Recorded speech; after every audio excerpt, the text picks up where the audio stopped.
नमस्कार, आप देख रहे हैं सी न्यूज भारत और मैं हूं आपके साथ अंजलि शुक्ला।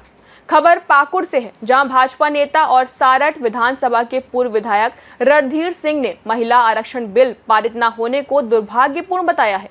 पाकुड़ जिला मुख्यालय के एक दिवसीय प्रवास पर पहुंचे रणधीर सिंह ने कहा कि 2029 के लोकसभा चुनाव में देश की आधी आबादी यानी महिलाएं इसका करारा जवाब देंगी। उन्होंने बताया कि 2023 में मोदी सरकार ने नारी शक्ति वंदन अधिनियम पारित किया था, जिसे अधिकतर पार्टियों का समर्थन मिला। हालांकि जब 2026 में सरकार ने यह विधेयक लोकसभा में पेश किया तो कांग्रेस समेत कई पार्टियों ने इसका विरोध किया और इसे पारित नहीं होने दिया। रणधीर सिंह ने घोषणा की कि इस मुद्दे पर 25 अप्रैल को रांची में एक बड़ा विरोध प्रदर्शन किया जाएगा। उन्होंने विश्वास जताया कि आने वाले दिनों में महिलाएं इस विरोध का करारा जवाब देंगी। इस दौरान उन्होंने पश्चिम बंगाल में हो रहे चुनावों पर भी बात की। सिंह ने यह दावा किया कि भाजपा पहली बार पश्चिम बंगाल में सरकार बनाने जा रही है। उन्होंने आरोप लगाया कि तृणमूल कांग्रेस सरकारी तंत्र का दुरुपयोग कर चुनाव जीतती आई है।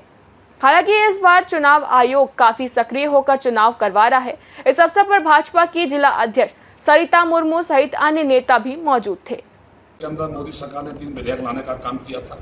ये विधेयक 2023 में जो नारी शक्ति वंदन अधिनियम मोदी सरकार ने पारित किया था, उसमें कांग्रेस और बाकी के दलों ने समर्थन किया था। चूंकि उसमें पार्लियामेंट चुनाव नजदीक था, 2024 में चुनाव होने वाला था। इस बार जब ये बिल लेके आए तो इन लोगों ने विरोध किया और इस बिल को गिराने का काम किया है। और 2023 के नारी शक्ति वंदन अधिनियम में स्पष्ट लिखा हुआ था कि परिसमन के साथ वो लागू होगा, क्योंकि जातीय आधारित जनगणना का आदेश मोदी सरकार ने दे दिया है। होने में समय लगेगा, 2 साल लगेगा उसमें। उसके बाद परिश्रम में 2 साल लगता है। इसलिए 2011 के सेसेस को आधार बनाया था सरकार ने और इस बिल को लाया था। लेकिन कांग्रेस, डीएमके, टीएमसी और सपा के लोगों ने इसको पारित नहीं होने दिया। कहीं ना कहीं ये आधी आबादी की मां बहनों को नहीं देना चाहते हैं पार्लियामेंट और विधानसभा के अंदर भागीदारी। इसका आने वाले समय में देश की महिलाएं, झारखंड राज्य की महिलाएं पुरजोर तरीके से विरोध करेगी। और 25 तारीख को आप देखेंगे रांची के अंदर महिलाओं का बड़ा एक आक्रोश मार्च निकलने वाला है। पूरे देश में महिलाएं जागृत हो रही है और आने वाले 2029 के चुनाव में इसका कड़ा तरीके से जवाब कांग्रेस, डीएमके, सपा, टीएमसी का सुपड़ा साफ करने का काम करेगा हमारी मां बहन। उन्होंने लोकसभा के अंदर की कार्रवाई को आप लोगों ने देखा होगा। इस तरह से इंडिया गठबंधन ने लोकसभा के अंदर 16 और 17 अप्रैल को महत्वपूर्ण विधेयक हमारे देश की आधी आबादी की मां बहनों को 33% लोकसभा विधानसभा के सीटों में आरक्षण देने को लेकर जो विधेयक लोकसभा के अंदर लाया गया, उस विधेयक का इस तरह से कांग्रेस, टीएमसी, सपा, डीएमके जैसी पार्टियों ने विरोध किया। ये विरोध देश की आधी आबादी की मां बहनों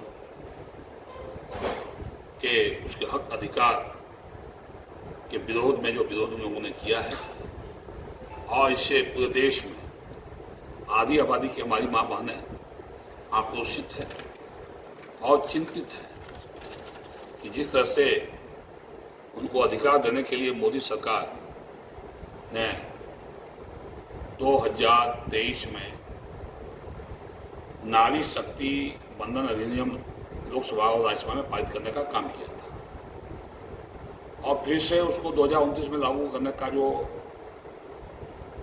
एनडीए सरकार, मोदी सरकार का लक्ष्य था कि 2029 के पार्लियामेंट का चुनाव और 2029 से जो भी विधानसभा के चुनाव होंगे जिस भी राज्यों में, वहाँ पर 33% की हमारी मां बहनों को आरक्षण का लाभ मिले, पार्लियामेंट और विधानसभा की सीटों में वो चुनाव जीत के जाए। लेकिन जब 2023 में ये बिल पास हुआ था, उस समय वो नारी शक्ति वंदन अधिनियम में प्रावधान था कि जब ये लागू होगा 29 से, और 29 तभी लागू होगा जब ये जनगणना या परिसीमन हो जाएगा, जनगणना हो जाएगा, परिसीमन हो जाएगा। लेकिन क्योंकि जनगणना कराने का शुरुआत मोदी सरकार ने कर दिया है, 2 साल उसमें लगेगा और जनगणना होते होते 2029 आ जाएगी। इसीलिए 2011 के सेंसस को आधार मानकर, 2011 को जनगणना को आधार मानकर मोदी सरकार ने पार्लियामेंट के अंदर 3 विधेयक को लाने का काम किए। इसमें से एक विधेयक जो 131वां संशोधन विधेयक था, इसके लिए कानून में संशोधन की आवश्यकता थी। इसके लिए 360 लोकसभा के पार्लियामेंट सदस्यों की वोटिंग की आवश्यकता थी और भारतीय जनता पार्टी एनडीए ने इंडिया गठबंधन के साथ राय परामर्श भी करने का प्रयास किया, क्योंकि 2023 में कांग्रेस ने और अन्य पार्टियों ने समर्थन दिया था।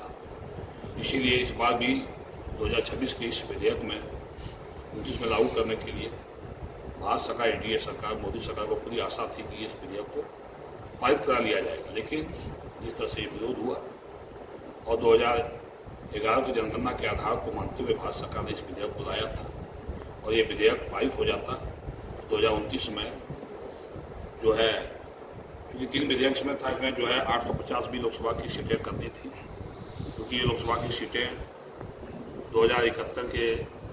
1971 के जनगणना के आधार पर और 1976 में जब इसे लागू किया गया उसमें देश की आबादी लगभग जो है 54 करोड़ के आसपास थी और आज देश की आबादी 140 करोड़।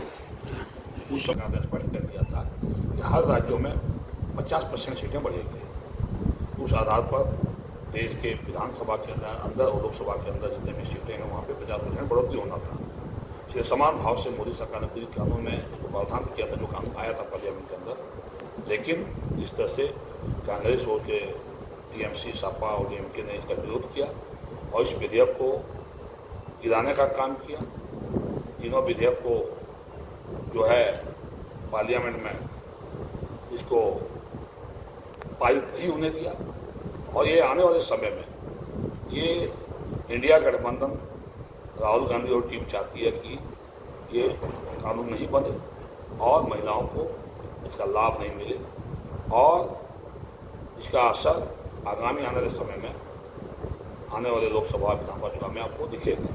जिस तरह से नारी शक्ति आक्रोशित है, 25 तारीख को भी रांची में भारतीय जनता पार्टी के द्वारा आक्रोश मार्च हमारी नारी शक्ति के द्वारा रखी गई है और अभी सभी जगह पे हम लोग प्रेस कॉन्फ्रेंस की चीज़ों को बता रहे हैं। इस विधेयक का विरोध करना आधी आबादी का विरोध करने का समान था और ये विधेयक पारित न होना पार्लियामेंट के अंदर कहीं न कहीं विपक्षियों की मंशा को जगजाहिर करने का काम किया है।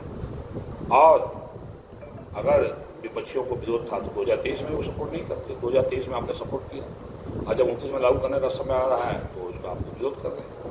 तो कहीं न कहीं ये इंडिया गठबंधन की देश विरोधी चेहरा, नारी विरोधी चेहरा, महिला विरोधी चेहरा सामने जगजाहिर हो चुका है और आज लोग सभी जगह प्रेस कॉन्फ्रेंस करके आज देश के अंदर नारी शक्ति को हम लोग बताने का काम कर रहे हैं और इसका असर आगामी लोकसभा चुनाव में कांग्रेस का सुपड़ा साफ हो जाएगा और जो इंडिया गठबंधन में जो इनके सहयोगी हैं उनका भी सुपड़ा हमारी आदिवासी की माने साफ करने का काम करेगी।